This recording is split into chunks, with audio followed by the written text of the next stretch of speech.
Okay, hi guys. Assalamu alaikum ji. My name's Adil Chaudhary, and today we have Sherry Bhai with us. Uh, Sort of going forward in moderating this conversation, I would love if people can also in the chat window throw in their questions. But it's going to be quite an interesting ride. I am, as a born-bred Lahori, grew up in that culture where Junoon, the musical sensation, was sort of any and everything for us back in the day. To the fact that there were times then that jumping up in a crowd and starting to sing one of the melodies was sort of a cool thing back in the day.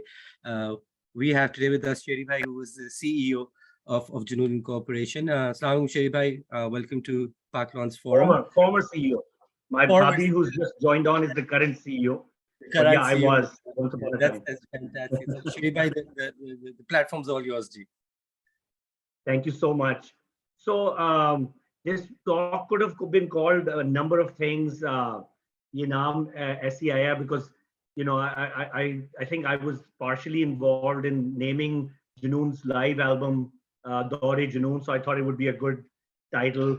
But you could very well have called this talk the first Junooni.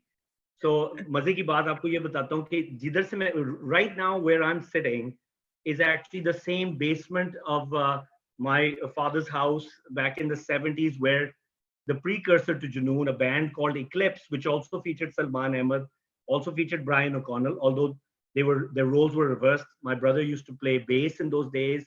Brian was the lead guitarist, but Salman, actually, I think was destined to become the guitarist. So he, I think, superseded Brian's success in playing the guitar. Eventually, ulta ho gaya. But Eclipse used to jam right where I'm sitting right now. I was not allowed in those sessions. I'm talking about, when I was like under 10 years old, like 7 or 8 years old.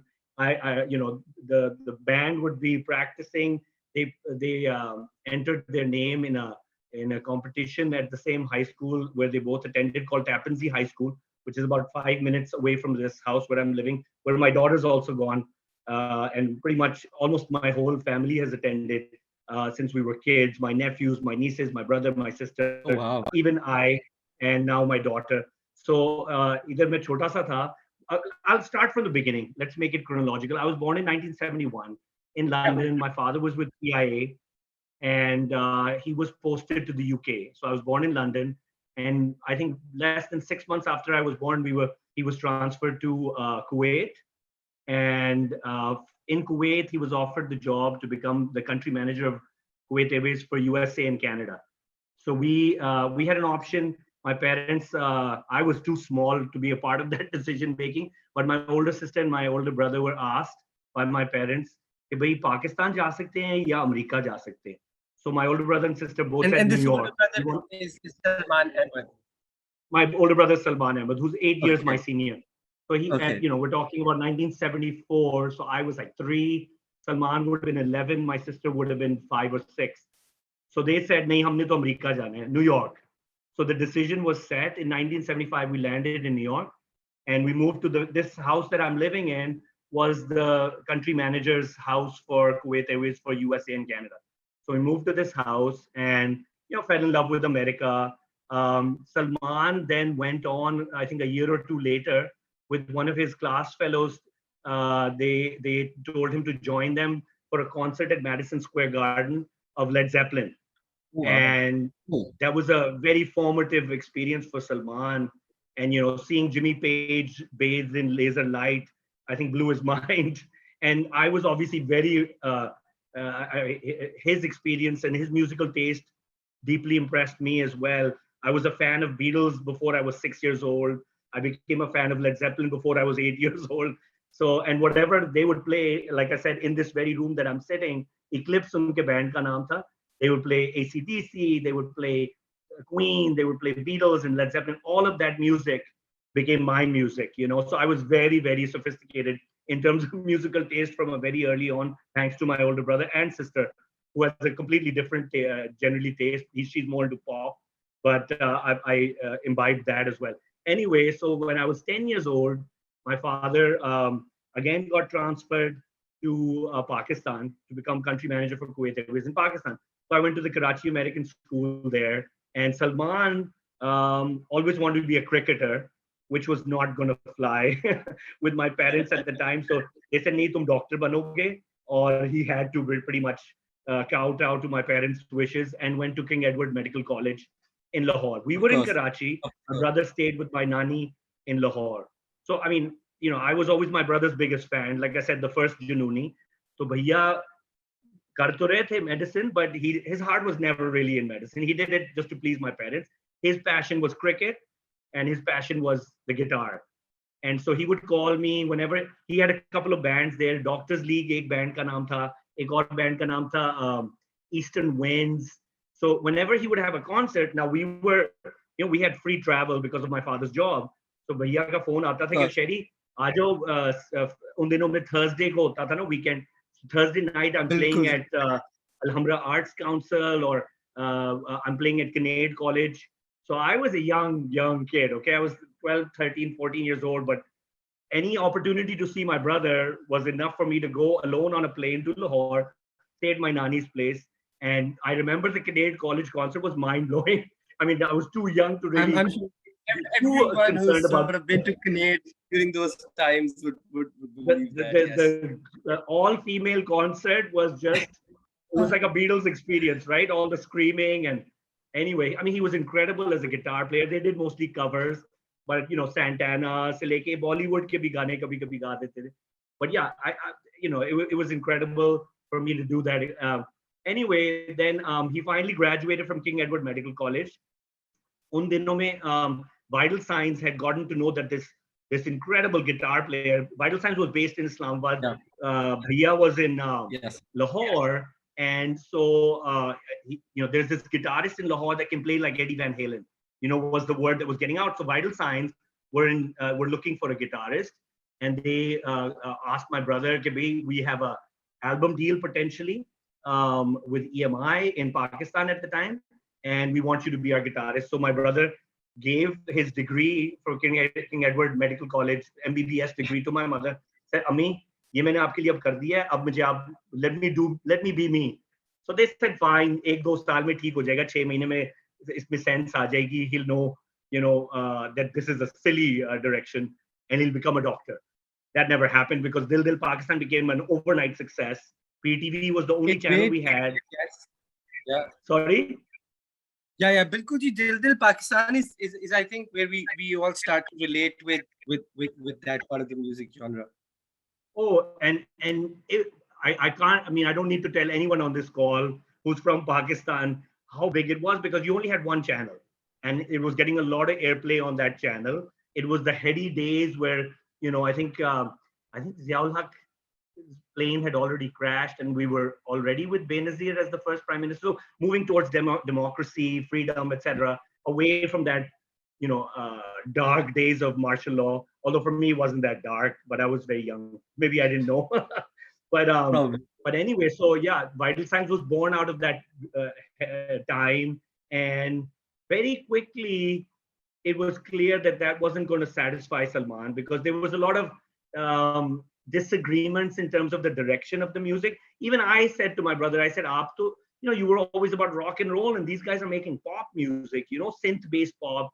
So, and you can hear the friction even in the first Vital Signs album. My brother wants to rock out. He's playing like Journey and Zeppelin type riffs, but the music is more like, aha, if you will, I mean, I love that album, don't get me wrong, but you could hear what was going to happen later. The twain could not meet. And eventually Salman left, which was, again, a big setback for us as a family, because it was a huge success. They were on the verge of getting a contract with Pepsi and making money, and huge, they were very popular. And we're like, oh no, now he's going to leave that and start. But that is Salman. He believes in himself, mashallah, so strongly that it never phased him. He never thought, I'm not going to be successful. He didn't do the economically wise decision. He did what was true to his heart. And, that's why I'm his fan.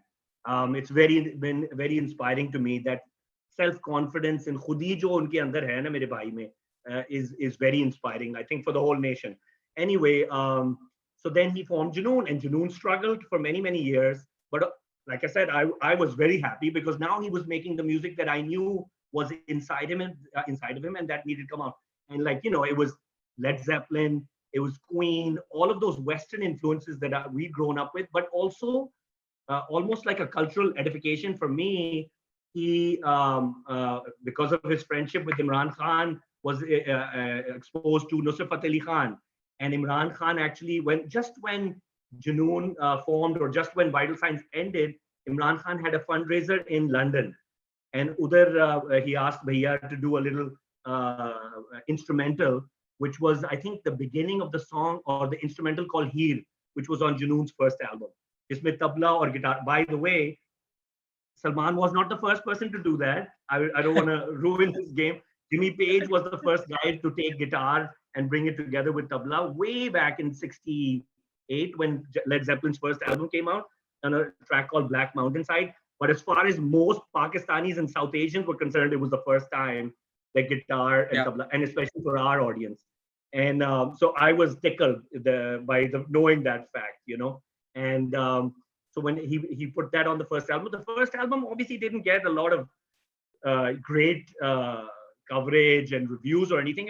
They were a garage band, like I said at that time. But over the years, they kept at it. Eventually, Salman invited his high school buddy from New York, Brian O'Connell, who was between jobs. He said, Brian, I'm about to release the second album of my band, Junoon. Why don't you come down for a summer and help me record it? Brian was very, very educated, musical theory and production ko janta tha. So he came down in the summer of '92 and he never left. At least for a good 10 years, he fell in love with a Pakistani girl, Aisha Alam, had two beautiful daughters who just got married right now. And Brian fell in love with Pakistan, and Pakistan fell in love with Brian. I'm talking, like I said, 1992. I mean, literally within the first week of Brian arriving in Pakistan, he was already in our papers, you know. And I tell a lot of American, you know, Caucasian Americans about Brian's experience in Pakistan, which directly contradicts the whole negative stereotype and perception people have. Ke, oh God, I can't go to Pakistan. It's so unsafe. I said, well, you have this guy who's known by every Pakistani and loved. I mean, they mispronounce his name and spell it as Brain. Lekin sare pyar karte usse, and mashallah, he's never, alhamdulillah, ever had a feeling that I'm not safe in Pakistan, you know. And so he travels there even now. Anyway, so 1992, the band released their album, the second album. Then they had Inqilab. And I was in the US doing college at the time. I came back from UCLA with my bachelor's degree in 1994. And I was always, like I said, the fly on the wall. It's like that movie, I can't remember the name, about this Rolling Stone writer. That was exactly me. I mean, it was a really good, I was like the Chota Bhai with my video camera, attending every concert, you know, totally idolizing the whole band. And they were all my friends. Brian ki choti band was in my class in New York. Kerry O'Connell, who's a dear friend of mine. Okay. And Ali Azmat and me are like, you know, peas in a pod to this day. So they were all my brothers. You know, one was a biological brother. They were all my brothers though. And they are to this day. So it was like, it was a hand in glove. It was like, I was naturally obsessed with Junoon. So then 94, graduated, went back to Pakistan, worked for a strategy consulting firm, boutique strategy consulting firm of ex-McKinsey principals called Corporate Venture Partners. They eventually got the franchise for KFC, to bring KFC, the master franchise for Pakistan. And but in my spare time, in my spare time, I was making a website for Junoon. And band ko to pata bhi nahi tha ki website hoti kya hai. I was very obsessed with, you know, bringing Pakistan up to that level where, because in college, everybody was using email and internet was starting to become better known around 94. So I managed to find, I think possibly one of the first ISPs in Pakistan. And they offered, they said, Junoon ki website banani. I said, that would be amazing. So I took this idea to my brother and he said, that's a great idea, but you manage it then. I said, sure, I'll do it in my spare time. And I also wrote the first article about email in Dawn. It was called It's Time to Talk Via Computers. I did not come up with that title. The editor mauled my title, but that was October of 94. Anyway, I think 95 May, or maybe, yeah, towards the end of 95, we created Junoon.com. And immediately I would start getting emails from Pakistani students all over the world, really. But सबसे पहले तो America से आए ना, because all these Pakistani students associations that are implicit in colleges, even the MIT, where I eventually went, the Pakistani Students Association and MIT wrote to me. The first one I think was Birmingham, Alabama, University of Alabama at Birmingham. The PSA president wrote to me. You know, these were Pakistani kids who had left Pakistan. They were really young. They were homesick out in the Midwest and yearning for anything from home. Biryani mil jaye to lagta tha Allah ne yaad kar liya. It was like, so these kids would write to us and say, can you guys come and do a concert here? And you know, the amazing thing about colleges in America is all the student groups tend to be pretty well funded by the university. If we could cultural organize some event to you know, teach us who you are, where you come from. So I managed to put a tour together, Junoon's first international tour. I think it was 1997, early in 97. 10 shows, averaging about $10,000 a show. And within, I think, 10 or 15 days, we had grossed $100,000. And you know, my brother was like, "You'll have to go. You have to. You're the organizer of this whole tour, so you got to be there." So I talked to my boss, who was a big fan of Junoon anyway. Oh, wow. And he said, "Sure, I need to take a few weeks off." He's like, "Go." Anyway, so we came.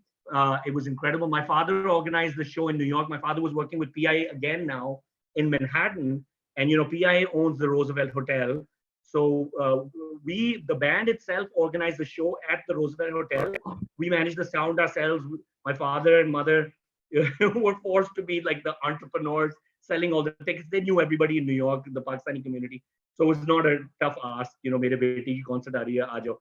So, but we managed to get a lot of very interesting people who were not exposed to Junoon from, you know, America to come to that show. Like somebody from MTV. We had a lot of Western friends who wanted to check out the band, and they came. People from Newsweek, people from the New York Times. Anyway, so that was the final show in the US on the first tour. On the way back, I organized a show in Dubai in the same year. And at that Dubai show, somebody had given me, a friend of mine had given me the contact for husband and wife, Richard Coram and his wife Padma Coram. God rest his soul. Richard Coram's succumbed to COVID early on so God rest his soul. But they had a company at that time they had a company called the Talent Brokers, and they were also affiliated with Channel V. Me and Salman a few years earlier had flown to Hong Kong to give our Junoon's videos to Channel V. We met this famous person at the time, Sophia Huck, Bangladeshi VJ, British Bangladeshi, and met all those people. They played it once or twice, but then that was it. So Richard or Padma Coram ko maine invite kiya to the concert being held in Dubai at a place called Al Nasser Leisureland, which had a little club next to it called the Cyclone. Bryan Adams had played there before. Anyway, we organized the show there, and I personally delivered the VIP front row tickets to Richard and Padma Coram's house. And the show was a roaring success, but throughout the concert, I would look at the front row to seats, and it was empty. I said, "Yaar, they didn't come." So the next day I called Richard and I said, "Sorry that you couldn't make it last night, Richard." He said, "No, Sherry, we came. We were ushered to those seats, but the crowd, the Junoonis in the crowd were having so much fun. We didn't want to sit with the stuffy adults in the front row. We started dancing with them." So I was like, "Oh my God." So they're like, "Let's go out for dinner." So we all went out for dinner, and we, you know, told them, "So happy that you could come, but there's this one problem. We don't get any airplay on MTV Asia or Channel V. You guys are with Channel V. Can you do something about that?" They said, "No, we cannot do anything about that. You have to be released on a major label for them to take you seriously, because these channels are actually owned by the big boys, you know, Atlantic Records or whatever, Warner Brothers, EMI." So that was my now to-do list, right, from Salman, कि भाई अब इनको हमारा music भेजो, or let's see if we can get a deal. So I sent the music to a lot of labels in New York, in London, and I sent it to EMI International. And I was shocked when I finally got somebody on the phone. It was a guy in finance, Adrian Cheesley, who was like, "Yeah, I know Junoon, I love them." So I was like, "Wow, you know the band," a British guy. He was really into punk music, but somehow he got exposed through some Indian contacts or something. And So we were in the middle of negotiation to see if they would sign us. And right around that time, I just told you, Roosevelt Hotel में हमारी जो concert मेरे family और जुनून ने जो organize किया था, at that concert we had invited a editor of Newsweek. So she had written an article which appeared in the international edition of Newsweek. Oh. And so right at the perfect time, you know, because we're in the middle of this negotiation and this band is about to blow up. So the EMI ne kaha, jaldi se inko sign karo. So we managed to sign a record deal. And my brother and the band were like, Sherry, you should be our manager. But I just gotten an offer from JP Morgan to work as an investment banking analyst. I mean, I'm sure the plays were very different from one to the other. I said, Wall Street is my dream right now, so I got to do it. So I came to the US and I started working for JP Morgan, learning the ropes on investment banking. Now, less than a year later, my brother called me and said, Sherry, would your EMI ki deal hogi na sign? Now they started playing Sayoni on high rotation. Azadi was the first album. And somebody in India called and said, we want Junoon to perform at this event in Bombay. So he said, why don't you come down to Bombay? So I was like, okay, that's exciting. You know, my mother's family was from India. We had never, you know, when we signed with EMI, India was never on our minds. You know, we had always wanted, my goal as the manager of Junoon, as the CEO, was to make Junoon, you know, top the Billboard charts of the US, which was our vision of international success in music. Lekin, we said, fine, yeah, India, why not? They speak the same language. Musically, we have so much similarity. It's, you know, almost the same country that way culturally. So we said, fine. So when that song started playing in India, Sayoni, acha Pakistan mein, a friend of ours, Hassan Zaidi, lambasted Azadi. Okay? Because my brother coming to the States from our perspective was a bit of an experiment because Pakistani crowd knew our songs. But a few Goras would also come and they would like the more ethnic stuff. So we were like, Salman thought, let me make an album which is a little bit less Western typical rock and give them something more of us. So it was where Sufi rock sort of was becoming, I mean, he'd already released the song Sai in the album before, but ab ye puri album Sai jaisi Sufi inspired lyrics, Sufi inspired Hindi and Punjabi folk rhythms, you know, our own, let's give to the world something that they don't have already. They have enough rock bands that play Led Zeppelin type music. They want to hear something from our part of the world, which would be then our competitive advantage, if you will. So the Azadi album, Pakistaniyon ke liye, at least for Hassan Zaidi's sake, he was like, ye kya hai? Ye to unhone Qawwali album bana diya. So he didn't know what we were thinking, right? We were trying to get outside of the country because I always told my brother in the band, look, if you want to stay in Pakistan, then don't call me. You're doing fine for Pakistan. If you want to go outside of Pakistan, which I think is the more exciting possibility, then I see a role for myself. And so that's exactly the kind of album Azadi was. And it got lambasted by Hassan Zaidi in his, I think, not Newsline ke liye likhta tha. And it was like, this is garbage. So it was like an amazing feeling when it got released in India, how India just went crazy for that album. It went platinum in a matter of days, you know, on the basis of that song, Sayuni, and the video, which Asim Raza did a phenomenal job on. And so my brother says, come down to Bombay. So I flew down to Bombay and I was just going for the weekend and I was like blown away. I could have never, ever imagined anything from Pakistan going over to India and getting the kind of love and adulation. It was like when the Beatles, literally like when Salman has coined this phrase, but I totally agree with him. When the Beatles came to America, you know, on the Ed Sullivan show, America went crazy. That's what literally, like, I mean, I'm not lying to you guys. We were stopped at a traffic light, okay? And people crowded, they're like, oh my God, ye to Junoon hai. We would walk into a nightclub and the DJ would stop the music and say, we have Junoon in the audience, and start playing Sayuni. I just couldn't believe my mind. It's like, I was pinching myself. Are we actually Pakistani? Are we actually in India? Is this actually happening? How can it happen? So it was an amazing, you know, catharsis, given the hatred and the wars. I mean, my family has a lot of people who suffered, you know, my Mamu, God rest his soul, you know, his plane crashed. It was in the Air Force. I've had two uncles who were prisoners of war in Bangladesh. So the irony is not lost on me at all of their population density. Now things are changing, but much an activist for Ehtisab, right? And Imran Khan's sort of political career was just being born. And since he was a buddy of his and they played first class cricket from Lahore Gymkhana together, Salman gravitated towards Imran, and the message was Ehtisab. And so Salman made that song, if you remember, called Ehtisab. Now that pissed off Benazir Bhutto's government to no end. And then Nawaz Sharif also tried to, get Imran Khan to join his party, which was not going to happen. Anyway, so then Junoon gets banned, okay?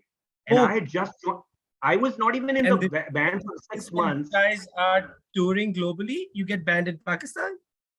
Yeah.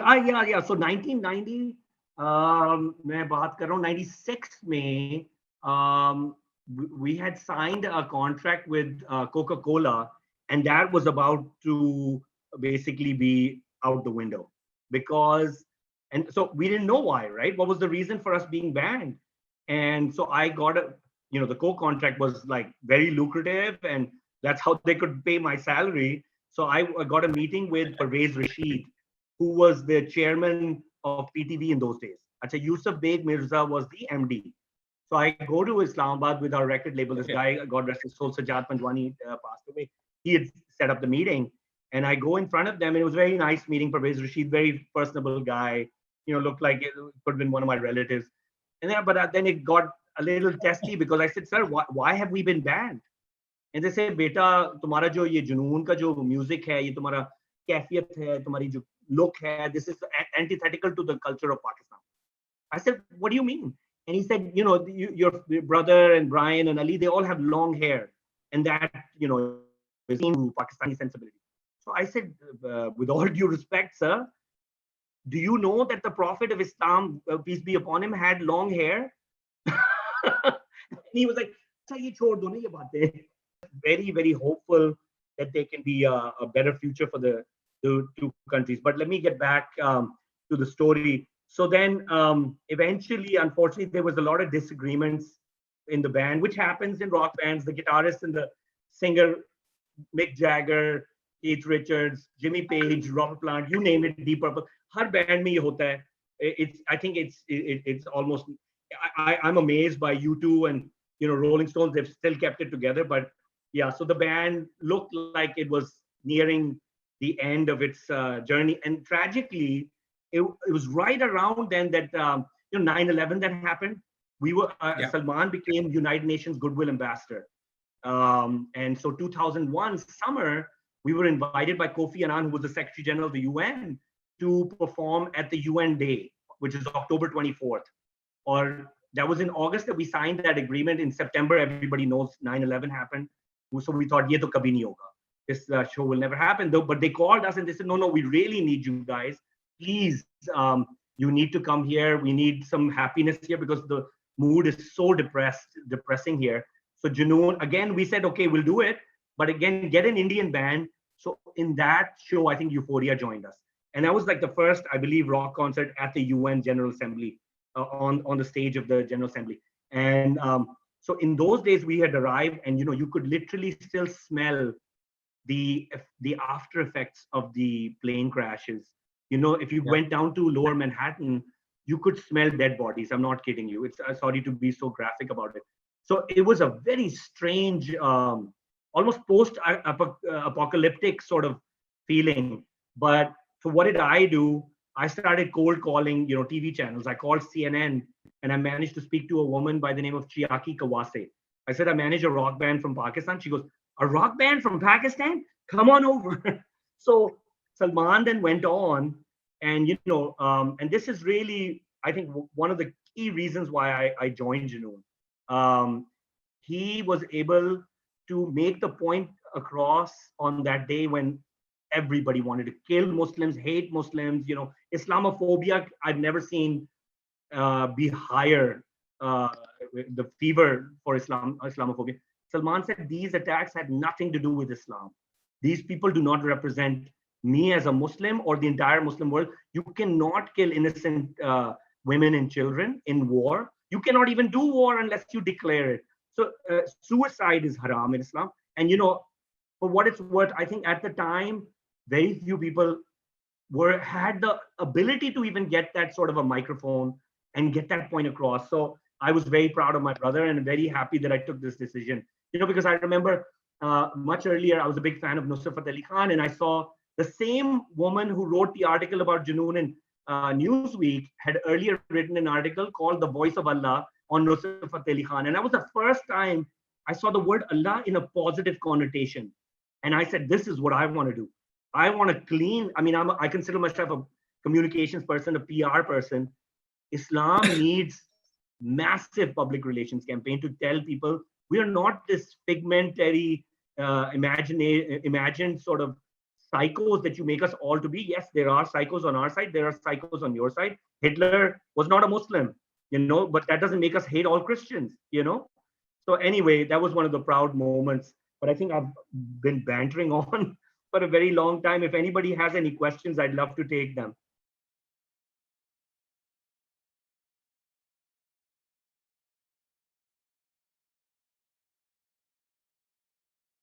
I can't hear anybody. I think there's a lot of stuff on the chat. Yeah. Gigi, there's a lot on the chat. So let's start with a very simple, basic one. Why the name Junoon? And this, I think I've waited probably 30 years to hear an answer to that. So my brother, if you spend any amount of time with him, you will realize he is beyond obsessed. when I was, like I said, a little kid in this very house that I'm living in, he would spend hours and hours practicing the guitar. And that eventually infected me as well. When I wanted to play drums. So Salman said, I'll get you a drum set. We lived in Pakistan. So he was going to pick up a drum set and bring it to Pakistan. When he arrived, there was no drum set. I said, bhai, what happened? He said, Sheri, maine socha guitar will be better. So then by default, I started learning guitar. And I'm glad in retrospect that he did that. But yeah, so I would spend hours and hours then playing guitar. But anything my brother puts his mind to, to a fault, he cannot stop until he achieves his goal. He's incredible that way. And, I see that in Imran Khan as well. And maybe it's something that he picked up from Imran Khan, but I think it's even deeper. He is a Junooni. So, and also the second reason that he gives, and I'm quoting him, he said he had a dream and some guy, old Babaji in a Mughal dress, picked him up and said, "Tumhe mausiki ka junoon hai, tumhe mausiki ka junoon hai." So he woke up and Ali Asmat was in the same room and he said, "Our band is going to be called Junoon." Oh, wow. That's fantastic. And Sheri bhai, sort of taking the conversation forward from that name, ke Junooniyat or Junoon ke saath saath, I'm sure there are instances that you've never made public, crazy moments with the band, to name a few. There are so many moments, some which I will never tell on a Zoom call, I'm sorry. But maybe I'll try and sterilize some of them for you here. Something that can publicly be absorbed. नहीं, so मैंने अभी जो बात कर रहा था ना, right around after 9/11, we started getting a lot of American attention, media attention, right? So Junoon we were getting almost on the precipice of that goal that I told you that I wanted Junoon to be a band that was well known, not just by people in Pakistan or India or brown people. I wanted them to be a global phenomenon, right? So that was happening in front of our eyes. And I got a call. I had gone to UCLA. I got a call from a professor from UCLA whose name was Judea Pearl. Now, if the people who are old enough on this call might remember, a very tragic thing happened, I think 2 months after 9/11. I'm sorry, my battery's low. Give me 1 second. Let me get. No problem. No problem. We've got some very interesting questions lined up. I don't know how many I'll be able to cover, but I think we should move on towards copywriting and how the band can reach to more people.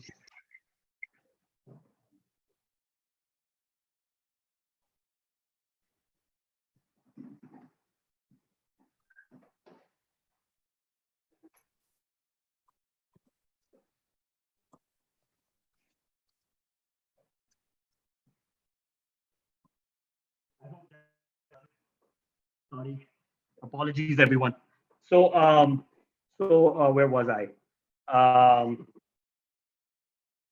So Judia, so I you're got a talking call about a from Judea Pearl's son, Daniel Pearl, was a Wall Street Journal journalist who came to Pakistan to write yeah. about what had led to the 9/11 attacks, and he got kidnapped, and then he was beheaded.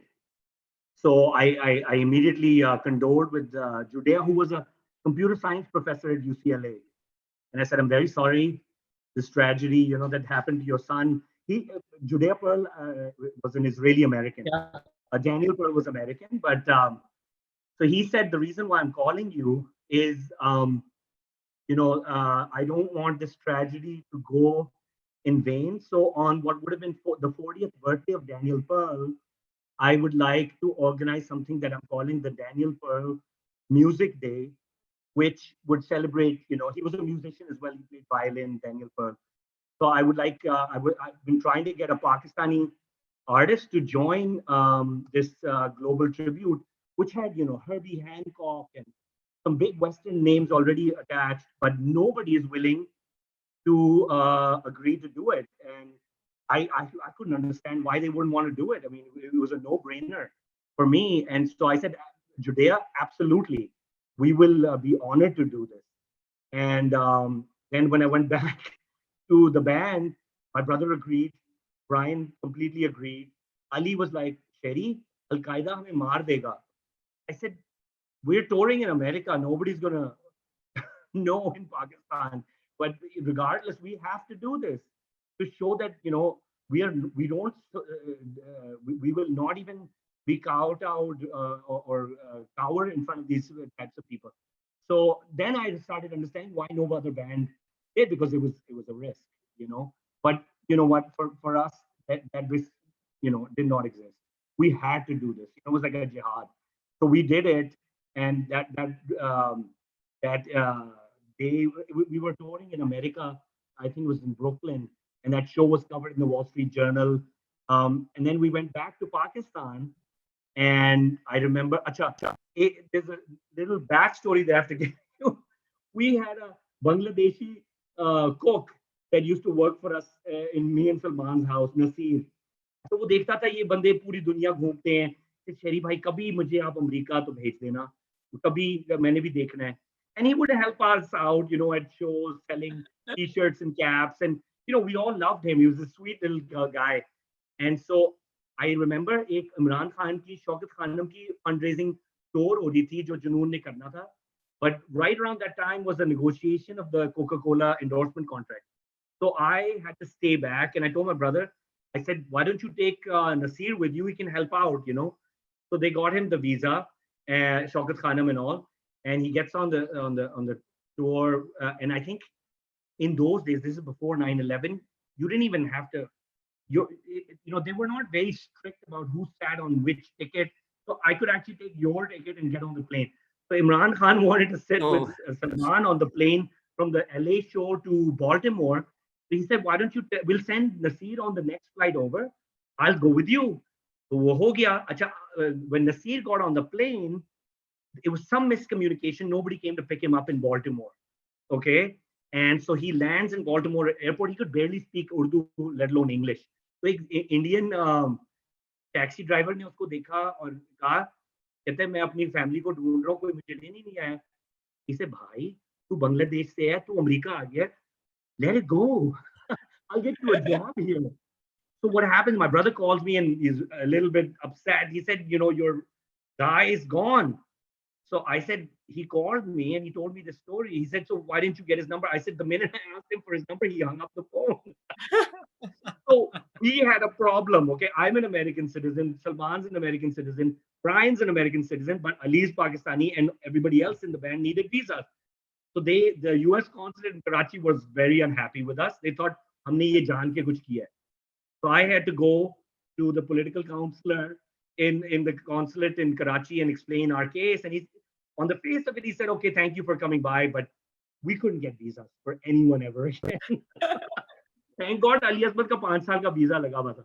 But regardless, now what happens is after we did this tribute to Daniel Pearl Music Day, I'm at the Synth Club Winter Ball in Karachi, and the U.S. Consul General, a guy by the name of John Bauman, walks across the way and comes and says, "You guys, what you did for Daniel Pearl, we will never forget it." Oh wow, So, that's fantastic. so it was amazing. And he said, "If you ever have any problems, you let us know." So the next time we had to do a tour, I called John, and he sorted out the visas. So That's we how were it no longer considered human smugglers. But anyway, Okay. so So Sharif, so recently, let's like fast forward to now. I did sort of a history research on there was a comeback tour in 2017 जो कराची में हुआ था. What was that about, and where is Junoon now, and what's happening? so I officially left Junoon, I think around 2005, and my daughter had been born. I felt I needed, and these guys were not on the same page anymore. My brother wanted to continue doing Sufi rock, spiritual music that resonated with him. Ali wanted a more secular path. He was not so much into, infusing spirituality into rock music. He wanted to just do his, entertainment. So I just saw too much divergence, and I said, guys, I'm going to leave. It was not an easy decision for me. I never really wanted to do it, but I just felt, things were just becoming difficult. So I did that and went back to investment banking. But obviously, I would still get calls. All the contacts that I had, all the customers that we had, all the people in around the world that we did shows with would call me, get them back together at least for one show. So then I call Salman. Salman would say, okay, fine, I'll do this one show. Then I call Ali. He said, no way. मैं तो किसी की शक्ल नहीं देखूं. And then the next year I'd get a call again. Then I call Ali. He'd say yes, and Salman would say no. So every year it was this. But every year without fail, I would get a call from somebody. Anyway, so मुझे 2018 में January of 2018, I got a call from a friend of mine in Pepsi, and he said, "Sherry, can you get these guys together?" I said, "Look, I've been trying for 13 years. I'll try for the 14th year now." So I called Salman. He said, "Yes." I called Oh, Brian. But I सबसे पहले मैंने Brian को किया, but Brian was okay. always the easiest guy to convince. Brian is a sweetheart. So Brian को मैंने कहा, he said, absolutely. Ali को phone किया, he said, done. Salman को phone किया, he said, okay. And I said, okay, good. I said, but I've got a full-time job. Now I'm going to put you guys in touch with each other. So my bhabhi, Dr. Samina, who was on this call, I don't know if she's still there. I gave the contact for the guy to her, and I said, now you deal with it. I just want a ticket. So anyway, she spoke to them, and everything was also done. And then when it comes to time to do the contract, they went to the legal department. The legal department said, no way are we going to let you sign a contract with this guy. And he said, why? And they said, they sued you.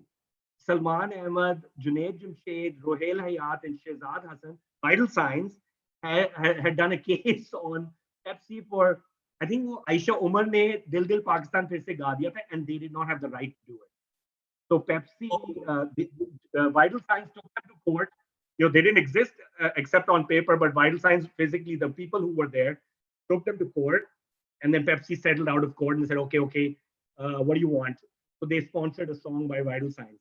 I can't remember which one it is, but it was the one where they're in balloons all over the world. I forget the name. Anyway, so the lawyers did not forget that and said, "Hum to nahi aapko sign karne denge." So that killed that reunion endorsement contract. Luckily, around the same time, English Biscuit knew that Super this was was looking happening. for, yeah. So Lou Biscuit, I think it's Lou Biscuit, right? Yeah. Only Super signed them on to do a concert in Karachi, which was maybe the greatest concert Junoon has ever had. That whole thing's on YouTube, so you can Yeah, Google it and find. I mean, from that should have been should have rekindled the whole thing back, right? So we were expecting new music It did. tours around the world.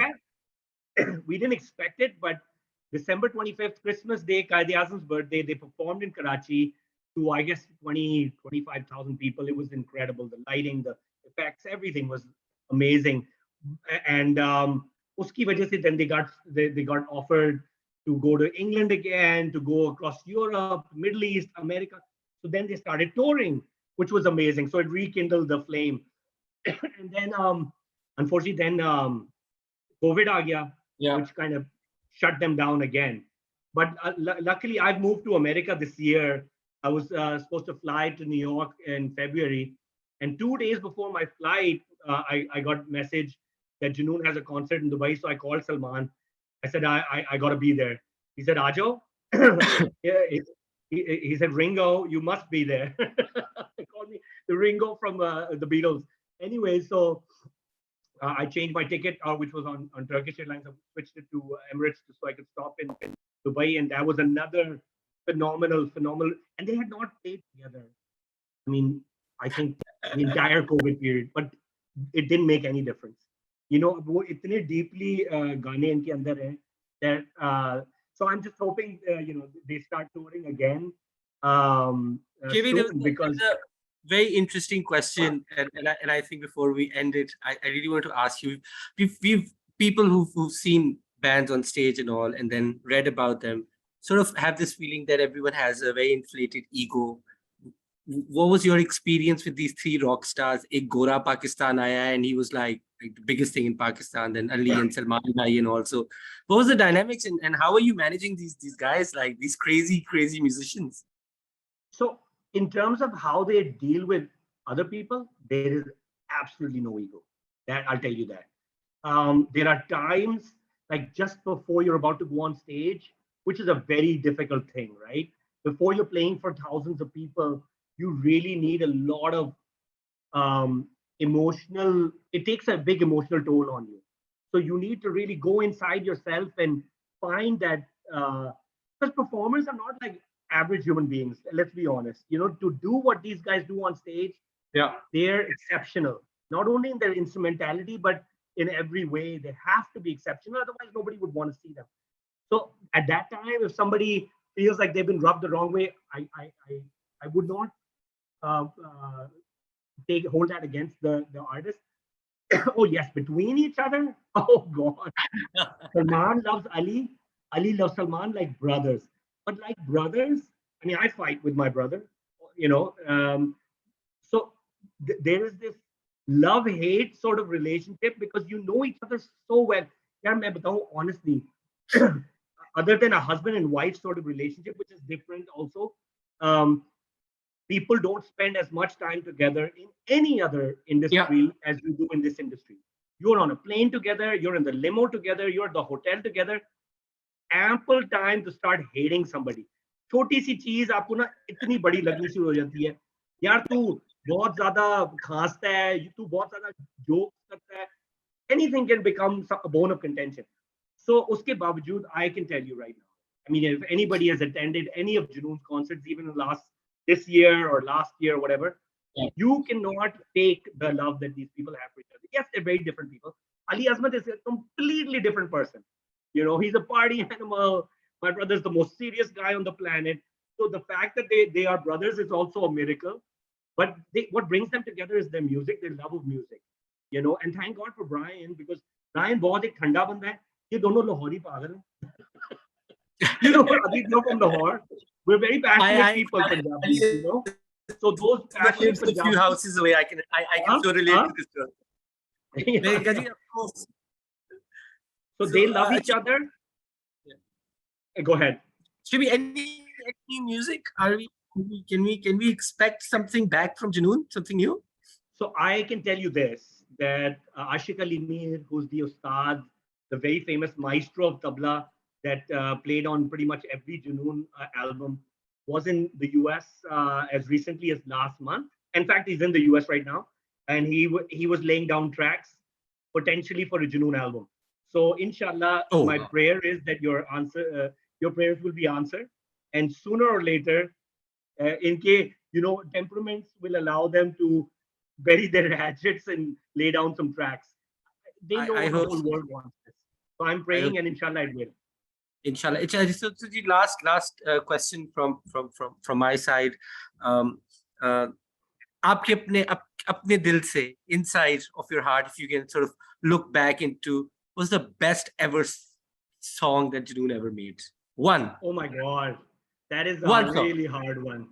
I love all their music, but if I had to pick one, it's from probably an obscure track on Parvaz, which I think honestly my favorite album is Parvaz. So a lot of people probably don't even know it. That's another story why. But Parvaz, the album that came out after Azadi, is probably their greatest work. Listen to it from beginning to end; it's incredible. Uspe ek gana hai Ab Tu Ja, but I think even more than that, there's another song on Azadi, which is in Punjabi called Mukh Gaye Ne. Yeah. That's probably my favorite track, because that has a lot of resonance for me.